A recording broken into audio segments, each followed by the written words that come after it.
நேற்று தீபாவளிக்கு ரிலீஸ் ஆன 3 படங்களுடைய வசூல் பற்றி தான் இந்த வீடியோல நம்ம பார்க்க போறோம். முதலாவதாக துரு விக்ரம் நடிப்புல மாரி செல்வராஜுடைய இயக்கத்துல உருவான திரைப்படம் தான் பைசன். துரு விக்ரமுடைய திரைப்பயணத்துல மிக முக்கியமான படம் தான் பைசன். இதுவரைக்குமே ஆதித்யா வர்மா மற்றும் மகான் ஆகிய 2 படங்கள்ல நடித்துள்ள துரு விக்ரம் அவர்கள் பைசன் திரைப்படத்தை மிகப்பெரிய அளவுல நம்பியிருந்தார். அந்த நம்பிக்கைக்கு ஏற்ப இந்த படம் அவருக்கு கை கொடுத்திருக்கு. ஒரு பக்கம் மாரி செல்வராஜுடைய இயக்கத்தை பாராட்டுற ரசிகர்கள், அதே போல துரு விக்ரமுடைய அசாத்தியமான நடிப்பையுமே வெகுவாக பாராட்டியிருக்காங்க. இந்த படம் பாத்தீங்கன்னா முதல் நாள்ல மட்டுமே கிட்டத்தட்ட 3 கோடிகளுக்கு மேல வசூலாகி உள்ளதாக சொல்லப்படுது. அடுத்ததாக ஆரிஷ் கல்யாண் நடிப்புல வெளியாகி உள்ள டீசல் திரைப்படம்.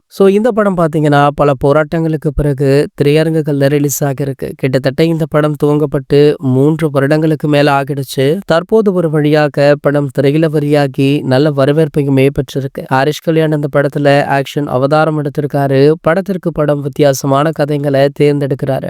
இவர் நடிச்சிட்டு இருக்க அனைத்து படங்களுமே ஹிட் அடிக்கிற நிலையில டீசல் பாத்தீங்கன்னா சுமாரான வெற்றியை தான் பெற்றிருக்கா. இந்த படம் முதல் நாள்ல மட்டுமே 1 கோடி வரை வசூலாகி இருக்கும் அப்படின்னு சொல்லப்படுது. கடைசியாக நம்ம பிரதீப் ரங்கநாதனுடைய நடிப்புல வெளியான டியூட் திரைப்படம். இந்த படம் பாத்தீங்கன்னா ஒரு மிகப்பெரிய எதிர்பார்ப்புகளுக்கு மத்தியில வெளியாச்சு. அதற்கு முக்கிய காரணம் பிரதீப் ரங்கநாதன். இவருடைய முந்தைய 2 படமுமே 100 கோடி கிளப்ல இணைஞ்சது. அது மட்டும் இல்லாம பிளாக் பஸ்டர் வெற்றியுமே பெற்றது. ஆகையால இந்த படமுமே செம்மையாக இருக்கும் அப்படின்னு எதிர்பார்த்தாங்க. மேலும் பாத்தீங்கன்னா மமிதா பைஜுக்கும் இங்க மிகப்பெரிய ஃபேன்ஸும் இருக்காங்க.